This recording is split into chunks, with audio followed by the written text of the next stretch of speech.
Good. How are we doing today? This is my good friend and coach, John Romano. What's up, Bill? This is my introductory podcast. Just wanted to kind of give you a background, and I've been working with John for about a year and a half. Had some really good success, and then nosedived with some medical issues. So I had one of my little shorts on here was the comeback from it. But long story short, John got me in really good shape to go to Mexico. Felt really good. And the day after I got back from Mexico in the gym, all of a sudden couldn't breathe. And didn't know what was going on. Long story short, I got referred to from my regular doctor to a cardiologist and did the echo, and they determined my aortic valve was failing and didn't have more than like a year before I was going to bite the dust if I didn't get it done. So very adamant against getting it done. And John talked me into it and helped me see the light. It was quite the experience. Didn't make a lot of friends in the medical community. Yeah, well, I mean, you were willing. I mean, you were willing to die for all the wrong reasons. So you had to we had to straighten that out. But I'm glad we did. And like I told you, part of what we did together was get you actually ready to be operated on. So your recovery was much better, probably. You can't prove that, but I would probably say it was. My surgeon kept coming in and going, first day that I was actually in a regular room, they're like, we'll try you with the walker and see how that goes. And I kind of hated the walker because it was limiting me. So after like the first couple trips down the hallway, I just kind of put the walker aside and kept walking. And they're like, oh, wow, you're doing really well. I'm like, yeah, that's good. I want to get this done and get the hell out of here. And right. I found the stairs, and the lady was like, oh, you can kind of go up those 4 stairs if you want. So I do like 8-10 laps around up on the 4 or 5 sets up the stairs. And I was ready to go home. Third day, and they're like, no, you're still however many pounds. They said over your dry weight. My surgery weight was I think 189, and I had to be like 215 to 220 when I got out of the ICU. I was all the fluid. It was just blown up, big time bloated. When I saw they got me up to actually do the sponge bath, I'm looking in the mirror going, what the fuck? 40 pounds of bloat, man. That's incredible. Wow. They're freaking huge. But once that finally got done, they were like, yeah, you can go home. And I was just, between what you had me doing and the mindset, they were like, well, we'll send you to cardiac rehab. And I got there for the introductory for that. And they're like, yeah, we'll start you out slowly walking. At this point, I'd already been back to the gym and on the treadmill. And he'd given me a limitation of don't lift more than 10 pounds. So I was using 5 10-pound dumbbells, just slowly going through the motion, feeling it out. So by the time I'm like, no, this isn't going to work. I'm already past this, and crazy if freaking expensive too with the copays. Like, I'm going to save myself $100 a week just going to the gym. Yeah, the whole thing of it is that they base their rehab stats on sedentary people, old people who are by far and away the polar opposites of us. Mm-hmm. So, obviously we're going to have a much better, result than the standard patient because we were, superhuman before we went in. Mm-hmm. So, it's just, we're going to be superhuman coming out. So that's just the way it is. I just remember I had my hernia surgery, don't lift it, not lifting any 20 pounds for 6 weeks. I go, are you kidding me? And the doc says, well, it's not like it's not the repair I'm worried about. It's the holes they use to go in, the scope holes. I'm worried about blowing those out. I go, well, let me ask you, prior to me blowing one of those out, wouldn't there be like some noticeable pain involved at the site? Because, oh yeah, it'd be excruciating. I go, yeah, okay, that'd be great. So before it gets excruciating, I'll stop and everything will be fine, right? So they just assume everybody's ready to die. So whereas we're ready to live. So that's the difference. So we're always ahead of the game. Yes, that's what I went by was what you were saying. If just go in. If you feel anything, any pain or anything doesn't feel right, stop. And that's what I did. The first thing I tried, I think my wife was helping me spot on the incline press, the Smith machine. Uh-huh. It's like up here. As soon as I racked, it started to come down. I'm like, nope, nope, nope, nope. Doesn't feel it. Help Well, me they rack it up. split your sternum open, right? You had literally open heart surgery. Yeah, he did. That's a violent procedure. Have you ever seen a video of it? I couldn't really find a video. They would just show the cross sectional Oh diagram. no, there's videos out there. You gotta search. They I might- where they use the rib spreader. You got to see that. That's the best I thing can ever. imagine. Oh, it turns you out like a chicken, man. It's incredible. What's incredible is that you can survive that. It is the most violent looking procedure you could ever imagine. And they literally rip open your chest and expose your heart. And it's pretty fucking crazy. But yeah, to come back from that, to glue all that back, heal all that back together, your sternum, your ribs, all of the trauma that you went through, it's going to take weeks, but you just keep plugging away at it. And as you saw, it just came right back, right? It did. It did fairly quickly. The strength started to come back pretty rapidly. My wife, she was like my training partner at the gym. She'd keep holding me, don't hurt yourself. I'm like, I'm not going back to the hospital. If anything starts to hurt, I'll stop. Then I went back for my actual first real visit with the surgeon, and he's like, oh, the scar looks really good. I'm like, yeah, better living through chemistry. What? I'm like, I used the salicylic acid, the Avacil scar gel, and the surgical strips. It was like 6 hours a day for the first week, 8 hours the next week, up to 24 hours. And it just did wonders with the scar. And he's like, wow, that's cool. Oh, yeah, you were really worried about that. yeah. And so it's the first one of my pictures. It's like this long and it's really, really red. And it actually healed really good. You can only see like this much now. Wow, that's good.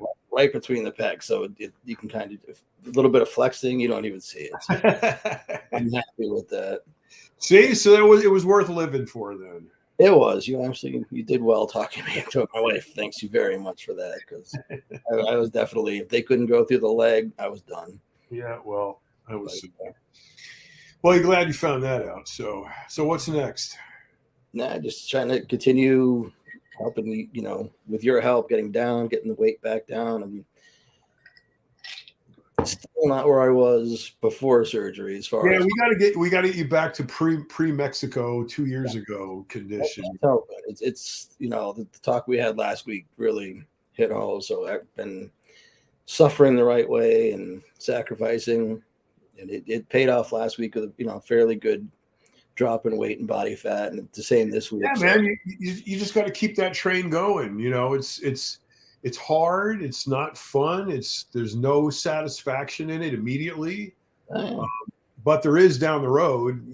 But you got to just train your brain. And for guys like you who study martial arts, the discipline of your mind is already been enhanced by virtue of what you follow and what you practice. So you're just supplanting one ideology for another within the realm of that discipline that you observe and that you exude when you're martial arts training. So it's the same thing. It's just I can't explain it the discipline in martial arts is the essence of yes or no, do it or not do it. There's no gray area, right?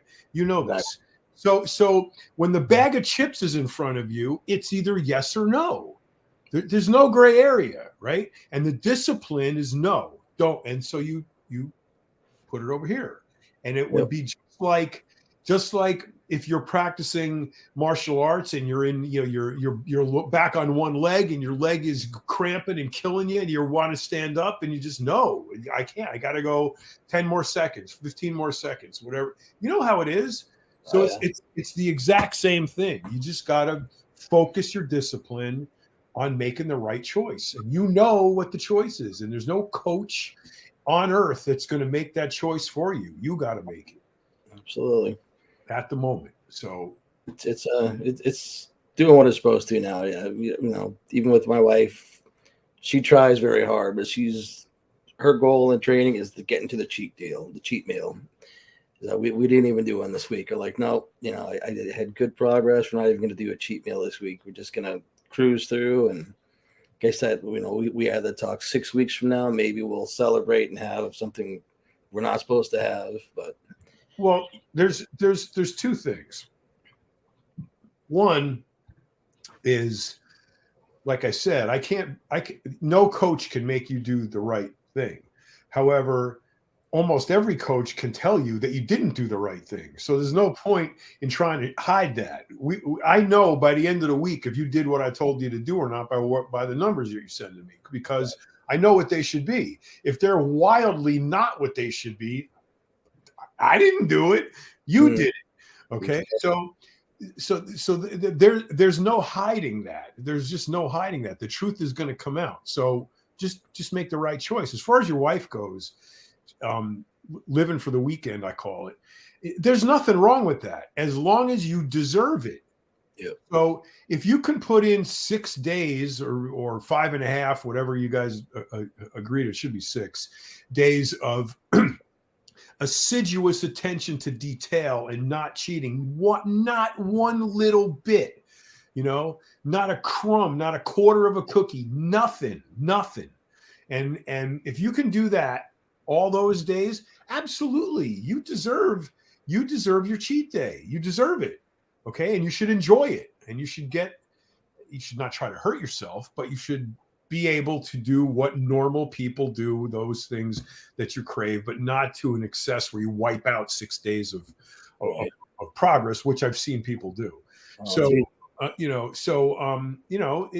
you're realistic in your approach, if you're realistic in your expectation, and you're realistic in the execution of your winnings, your treat, then everything's going to be fine. And over time down the road, over time, that's going to all work itself out. The problem is this. Yeah. Okay. This is the problem. So you got to stop doing that immediately. Stop doing that, both of you. And as soon as you stop doing that and you get on a rhythm, then everything falls into place and it all becomes easy to do. But if you fight it, there's an old saying, whatever you resist persists. Yeah. So you resist the logical follow through of your diet, and you will almost definitely suffer the consequence. And it's a choice that you make. Mm-hmm. Yeah, that was the big problem with the up and down. I'd make a good 2 or 3 pound drop in weight, body fat drop, and our cheat meal, I'd be like, all right, well, I'm gonna get just gorged. And then it was like trying to play catch up, and it just no, that's are you kidding? I mean, I'm not going to name names, but IFBB pro bodybuilder guy, his cheat would be so ridiculous that, I mean, he literally leaning on his forearm against the counter with his stomach hanging down, shoveling the food in his mouth. I mean, you can't possibly be enjoying that. You're just eating for the sake of eating, And he put away 10, 15,000 calories in an afternoon of just junk, and that's crazy, and that's bad. That's really bad. So, the extreme, that is the extreme. Even approaching the extreme is bad. Your cheat should not be retribution. It should be a reward. Okay. Yeah. So too many people treat it like retribution. I'll teach you, fucking diet made me suffer for 6 days. I'll fucking teach you. And then I'm going to have 7 boxes of donuts and just pile it on. Yeah. And I'll show you, kind of thing. You're being really dumb. So it's just, all it is all of those days that you wished you could have a hamburger, or you wish you could have, a donut with your coffee or whatever. Now is the time you can do that. Yeah. But not so far in excessive radical extremism that you're going to undo 6 days worth of work in Yeah, progress. it's just too much work put in to keep sabotaging. Exactly, and it's foolish. And it's not as foolish, it's radically unhealthy too. So, don't Yeah, do. I got it going on now. I still, like we had talked about, I got that one goal I want to do either this summer or next summer. Depends how in condition I can get and how everything works. But I still want to do that one show and then put it away. At least say I did it once. Well, that's cool, but you are going to have to learn first, and accept in ever increasing levels of suffering and despair, and you have no idea what that's like. Okay, unless you've done it, you can't imagine it, because and everyone I've ever talked to, and you can talk to anyone who's ever done it and ask them, did you expect it to be as hard as it was? And every single one of them will tell you, fuck no, man, it was 10 times harder than that. Mm-hmm. And it is. So you'll find yourself doing things you never thought you'd be doing. But if you commit to doing it, if you can discipline yourself to stay on the path, you will find the lowest of new lows that you never knew existed. And the cool thing is if you make it, you join a really elite crew. That group of guys that has done that is very small considering the number of people on Earth. So, it's a cool group to be in. So put yourself there. That's the goal. So I think I got the right person to get me there. The cool thing is that we don't have to accept you. You just have to show up. Yep. And then you're in. That's the easiest elite club to ever get into, really, because you just got to walk the walk. That's it. That's all you got to do. It's just suffer and show up in shape. So you can do that. I mean, it's going to take,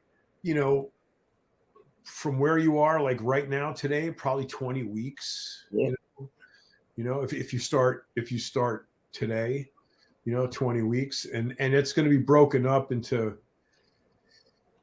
It's going to be broken up into, 5. Oh, well, what's it going to be broken up into? Probably 2 5-week sessions. That'll get us to 10 weeks.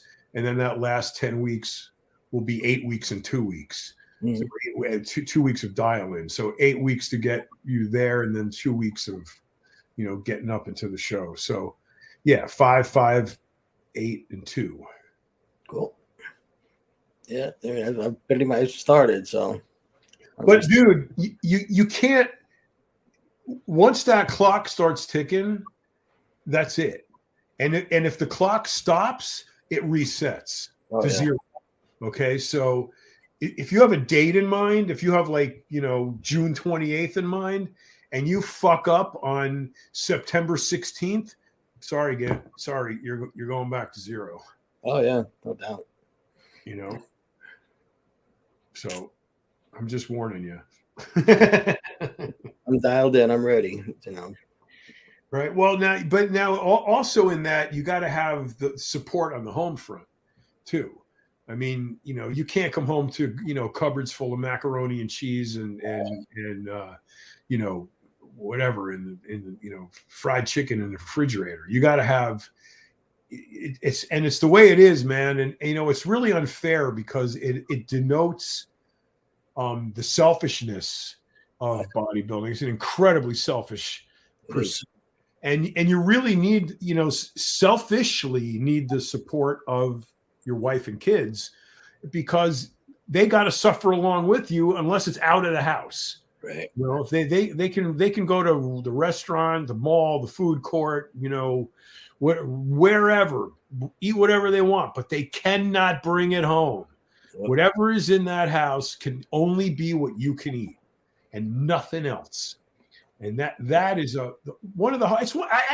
unbelievably, that's one of the hardest things to do. It's the hardest thing in the world to get people to clean out their kitchen, their refrigerator, their freezer, and their cupboard. Clean it out. Donate the shit. There's plenty of places to get rid of it. Start from 0. And you go to the store and you buy salt, pepper, chicken breast, spray for the pan, a head of broccoli, and some string beans. And then that's it until that runs out. Then you go back and you refill, and I'm telling you, man, it's not easy, but that's how you got to live. And that's the only, Kevin Levrone and I had talked about this in the back of a bus one time going to an event in Mexico. And he said, dude, there's a lot of ways to do it, but there's only one way to guarantee that it's going to get done. He said, that's what I did. 12 weeks, broccoli and fish. That's it. No shit. 12 weeks, broccoli and fish. Every meal for 12 weeks. Okay, so that's easy to say, but after the third day of doing that, you're ready to eat your hand. Okay, so and you got, and you have 11 weeks and 6 days left.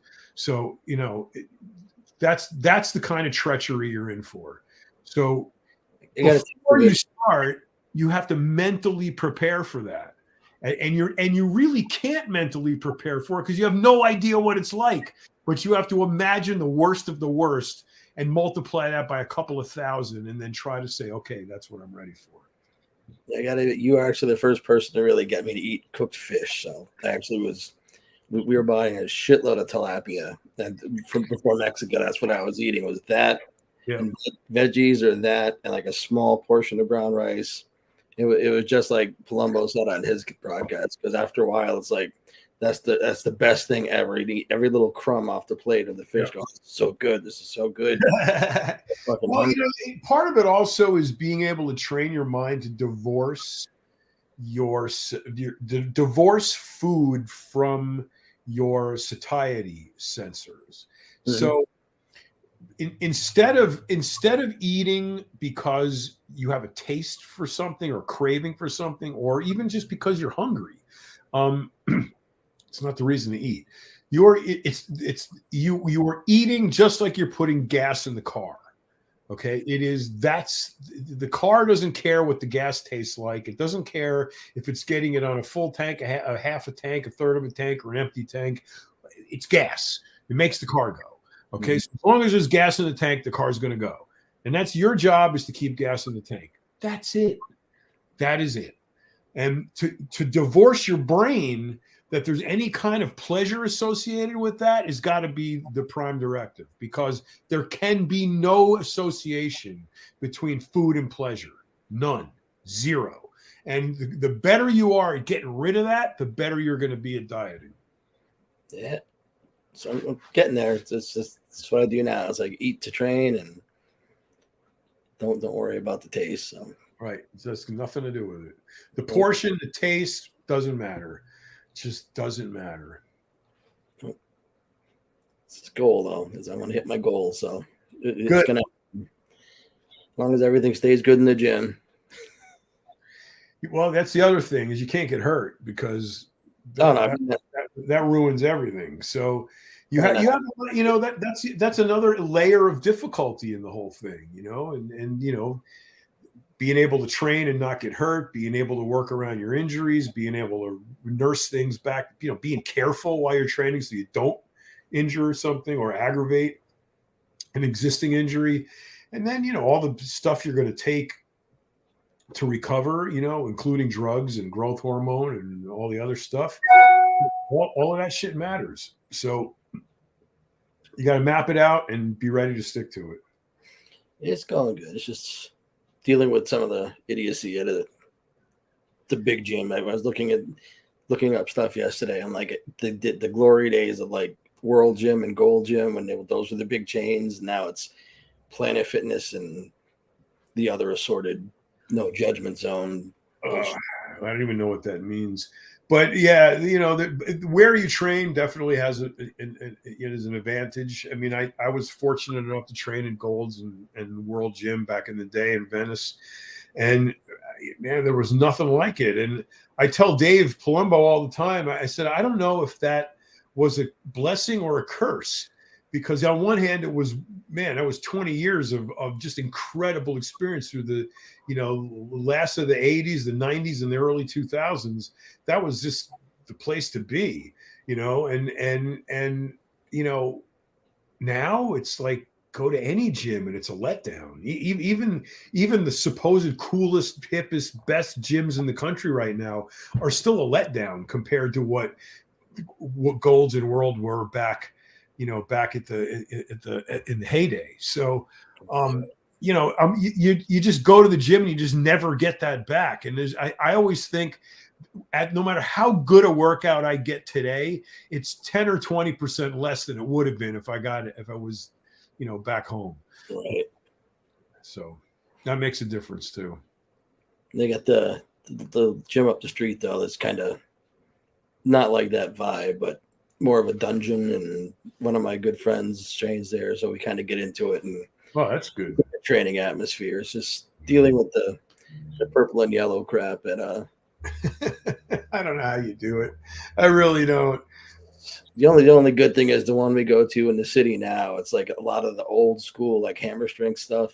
It's not like the newer stuff at the other gym. It's basically stuff that you used to have in the old hardcore gyms. It's just painted purple, so I can live with that. And I love the leg press up there. You can load it up to like 1,000 pounds. So that works. I think at Planet Fitness, once you get to a certain level of shape and condition, they want you to leave and go somewhere else. I saw some of the signs. They're like, luckily not at the one I go to, but it's like exercises to avoid. Please do not do deadlifts, T-bar rows, this and that. I'm like, you guys don't even have a T-bar row machine. No, because they don't want you sticking the bar in the corner. No barbells, like no this and that, like no deadlifts. I'm like, well, you only can do it on the Smith machine. You guys don't have barbells. You just got Smith machines. The one here, they cut the horns on the leg press, so you can only fit 4 plates on each side. The one up at the, I don't want to say the name of the city, but to the left of me, that's what they've got. It's got one thing on each side for the plates. You can only fit 445. Yeah, that's what they did. They cut the horn down, and that pipe you can only put 4 plates on there. That's the first time I got in trouble and kind of got a talking to. I had 4 plates on there on each side, 3 or 4 plates stacked on the platform part. And oh no, you can't do that. I was drinking out of my gallon jug of water, and some Karen reported me to the. You can't bring that water jug in anymore. I'm like, are you kidding me? Okay. I have a thing about gallon water jugs anyway, so that I got my 3-liter thing now. Make sure I get 2 of those in a day, so I'm getting all the water in I should. Yeah, it's important to get enough water in. Really important. I fill this thing up like 5-6 times a day easily, plus coffee and whatever else I'm drinking. That was the easiest way to make sure I get it right. It holds 3 liters. I do it twice, and I'm good. God, that's good. So, yeah, everything else is going great. And I'll give you my numbers again this week on Friday, and we'll see how everything's going. Yeah, this last week was really good, and I don't want to change anything. I want to see another week like that. It should be. It's only going to happen. One of 2 things is going to happen. It's either going to be yes or it's going to be no. Exactly. You're the one who's going to bring me that decision at the end of the week, and we'll see. True story. So we'll reconvene next week, and we'll tell everybody what it was. Sounds like a plan. All right, man. All right. You have a good rest of your day, my friend. You too. Good seeing you. I'll talk to you soon.